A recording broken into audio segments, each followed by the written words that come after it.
Gusto mo bang malaman kung paano namin ginagawa yung ganitong klaseng arcade machine? Tara, sa video na to, ipapakita namin sa iyo kung paano namin ito ginagawa magmula plywood hanggang maging arcade machine. Kaya kung ready ka na, tara, simulan na natin. By the way nga pala, this video is sponsored by Deli Power Tools Philippines. Deli Power Tools Philippines is officially distributed here in the Philippines by UTCI or Uitit and Company Inc. Deli Tools is a German-engineered power tools made for long-lasting use.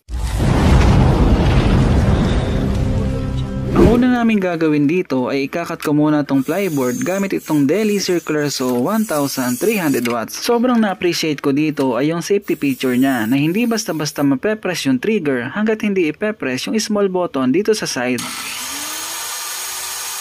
As a woodworker, sobrang importante niyan para iwas sa aksidente. At dahil dyan, good job Deli! This time, magkakat naman tayo ng side panel gamit itong Deli Jigsaw 400 watts. Ang nagustuhan ko dito ay madali siyang ipangkat lalo na sa mga pa-curve. Bubutasin ko naman ngayon yung lusutan ng speaker using Deli Impact Drill 20 volt. Natry ko na din to ipangbutas sa pader at talagang malakas ang motor niya. With the help of Deli 6-inch clamp and Deli laminate trimmer, e-engrave ko yung side ng butas para sakto ang paglalagyan ko ng speaker.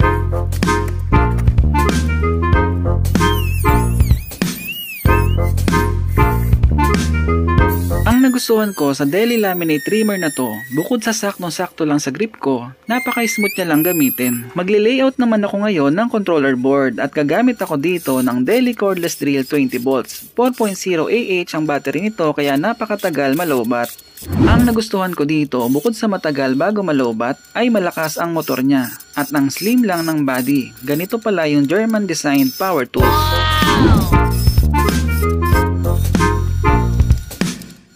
After nga butasan ay lalagyan ko na to ng laminated formica at bubutasin ko yung sa tapat ng mga bilog na hole. Then gagamitin ko dito ay yung Deli laminate trimmer para tabasin yung mga formica. Gagamit naman ako ng Deli Rotary Sander 360 watts sa pagpapakinis ng mga plywood. Ito talaga ang isa sa paborito kong ginagawa sa woodworking, ang pagsasanding. Sa mga edge ng plyboard, ang gagamitin kong pang sander ay itong Deli Palm Sander 300 watts. Honestly, napakaganda talaga nito. Swerte nga yung nanalo nito dahil isa to sa pinag-giveaway namin. Try natin magsulat dito tapos isander natin. Then ilang seconds lang makikita mo na nabura agad yung sinulat ko. Ganito kaganda to. Walang halong bola yan ha. May iba't ibang klase ng sander depende sa project na gagawin mo. Merong orbital sander, palm sander at finishing sander. Next time pag-uusapan natin yan. Imagine ganito karami ang lilihain mo tapos imamanual liha mo lang. Sigurado di ka pa nangangalahati, masakit na agad ang kamay mo. Gamit itong Deli trimmer, lalagyan ko ng rabbet itong magkabilang sides para sa pagkakabitan ng glass holder. Next na gagawin ko ay yung slot ng T-molding. Ang ginamit ko nga pala na router bit dito ay ito.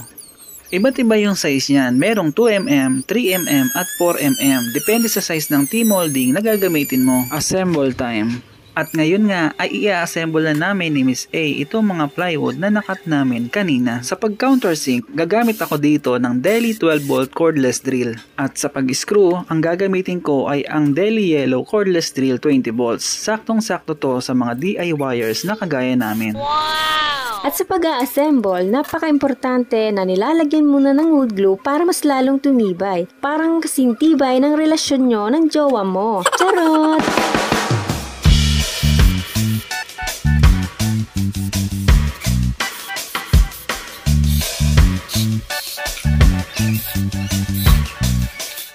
Sa pagkat ng glass clip, gagamit ako ng Deli cordless angle grinder. Mamaya dito namin ilalagay yung 6mm clear glass. Sa pag-woodworking, malaking advantage talaga pag meron kang mga power tools. Hindi lang mas mapapabilis ang mga ginagawa mo, mas magiging quality pa ang resulta. Ngayon nga ay kinakabit na namin ni Miss A yung pinaka-frame ng LED monitor.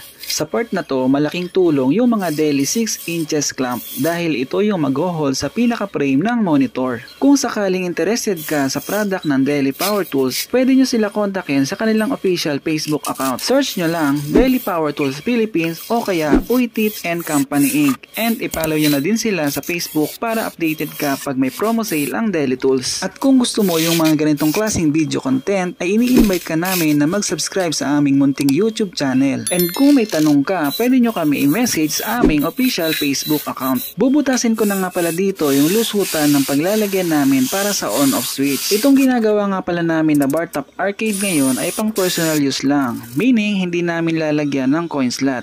Pero pag gagawin namin pang business or type namin ipwesto sa mataong lugar, doon lang namin ito lalagyan ng coin slot at timer. Hindi talaga biro ang paggawa ng ganitong arcade machine dahil sa totoo lang napakabusisi nito. Kaya naman kailangan mo dito ng mahabang pasensya, sipag at tiyaga. Nang sa ganon makuha mo yung magandang resulta na gusto mo. At dito nga sa bottom part ng arcade ay maglalagay ako ng rabbet para sa neon light. Sa harap, magbubutas ako para sa cam lock. Then, isasanding ko ito ng Deli Palm Sander with 120 grit sandpaper at lilinising mabuti bago lagyan ng wood primer. Ito yung ilalagay ko, water-based wood primer. Baka yung iba magtaka na bakit inuna ko ilagay yung wood primer bago ang wood putty. Depende po kasi yan sa instruction na ginagamit mo na product. So dito kasi standard is wood primer muna bago ang wood putty. Gusto ko ang wood primer na to dahil walang amoy at mabilis matuyo. After matuyo ay minanol sanding ko ito ng 120 grit sandpaper at lilinisin dahil a-applyan ko ito ng wood putty.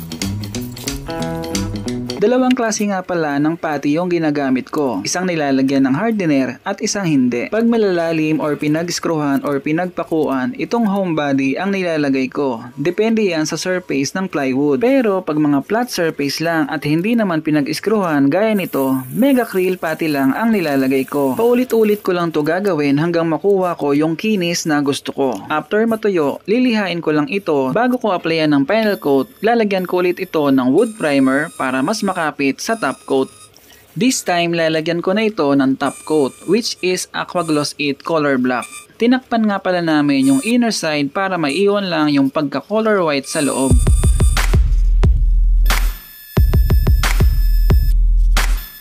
After nga matuyo ay tinanggalan namin yung mga cover na nilagay namin kanina sa loob para malagyan na ng rugby at madikitan na ng laminated formica. Sa paglalagay ng rugby, gagamit kami ng spatula para mas madali ang pagpahid ng rugby. At ang the best na power tools na gagamitin ko sa pagtabas ng formica ay ang Deli Laminate Trimmer at yung router bit na gagamitin ko dito ay flush trim bit.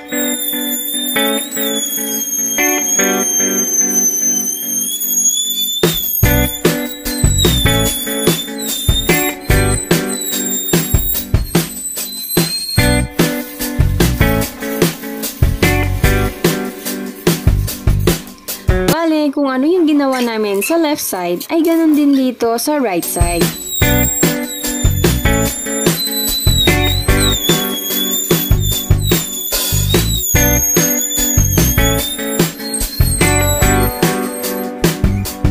Sa pagkakabit naman ng sticker, ang technique na ginagawa namin ay gumagamit kami dito ng sprayer na may tubig at dishwashing liquid at old ATM card panghagod sa sticker. Gagamit naman kami dito ng Deli Heat Gun para maiwasan ang pagbababol sa sticker. Sa pagkat ng sticker ay gagamit naman kami ng Deli Utility Knife. If you are looking for a heavy-duty utility knife, we highly suggested this Deli DL006A utility knife dahil bukod sa maganda ang pagkakadesign ay talagang matibay at hindi kakalawangin dahil ang body nito ay made from aluminum. Isa pa, ang ganda ng kombinasyon ng kulay. At eto na nga, ikakabit na namin sa header itong mga LED lights at syempre, tetestingin muna namin kung gumagana ba bago namin ilagay sa header ang sticker. After namin matesting ay ididikit na namin ang sticker. Sa pagbubutas ng acrylic ay kagamit ako ng Deli Cordless Drill 20 volts. Sa mga butas na to, dito ilulusot yung mga screws para makabit sa header yung acrylic.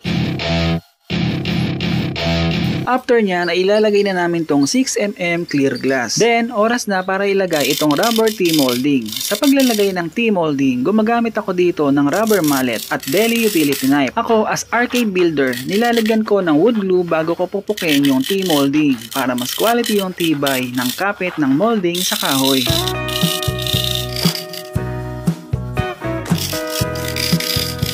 Gagamit ako dito ng deli heat gun para mag 0-0 yung duktungan ng T-molding.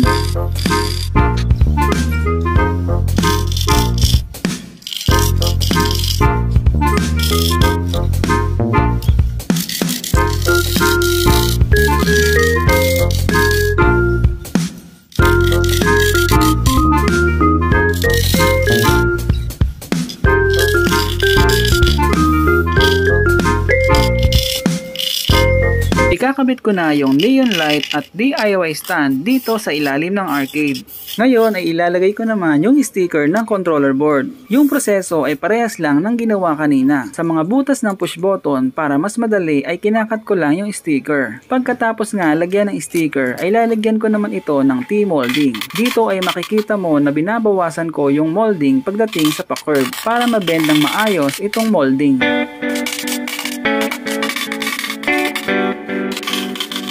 Pagkatapos lagyan ng T-molding ay kakabitan na namin ng piano hinges. DIY nga lang pala yung nilagay namin na monitor wall mount dito para makatipid din at sakto lang sa space. Gagamit naman ako ng straight na kahoy sa paglalagay ng concealed hinges para sa back door. Sa ganyang technique, mas mabilis at mas maayos ang paglalagay nito. Para naman sa door stopper, piece of wood lang ang gagamitin ko dito. Sa paglalagay naman ng cam lock, gagamit ako dito ng Deli 7 inches splice. Excited na nga kami matapos to kaya iwa-wiring at ikakabit ko na muna ang lahat ng parts.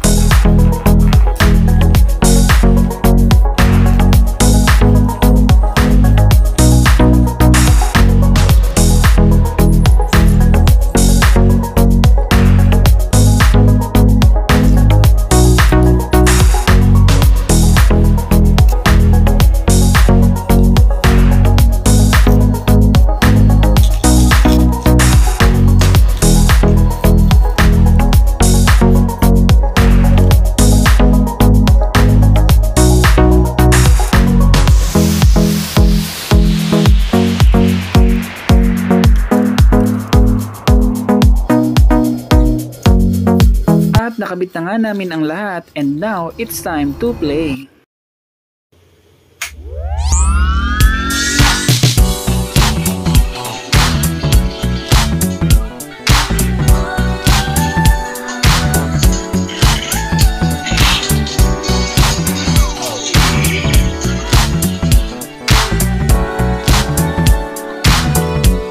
At ito na nga, naglaro na kami ng isa sa paborito naming arcade games. Sa totoo lang, ang sarap balikan ng mga laro ng nakaraan. Pag naririnig namin yung mga sounds nitong mga games ay parang bumabalik ang aming kabataan. Siguradong hindi lang kaming matatanda ang mag-e-enjoy dito, pati na rin ang mga bata dahil madaming games ang pwedeng pagpilian. Kaya the best to pang banding sa pamilya. Ang masasabi ko nga dito ay talaga namang worth it ang pagod at hirap namin sa paggawa nito dahil kahit papaano para sa akin ay maganda naman ang naging resulta. At talaga namang sobrang nakaka-enjoy ang paglalaro nitong retro arcade games. Nag-upload din ako ng mga short videos about woodworking sa aking Facebook page. If you're interested, just follow me there. At sana kahit papano meron kang nakuha kahit konting idea sa video na to. Kung may tanong ka about sa video namin, i-comment mo lang sa comment section. Once na mabasa ko yan, ay re-replyan kita. At bago matapos ang video na to, gusto muna namin magpasalamat sa aming sponsors, ang UTCI at Deli Power Tools Philippines dahil isa kami sa pinagkatiwalaan at pina-experience kung gaano kaganda ang Deli Power Tools. Kaya, thank you po!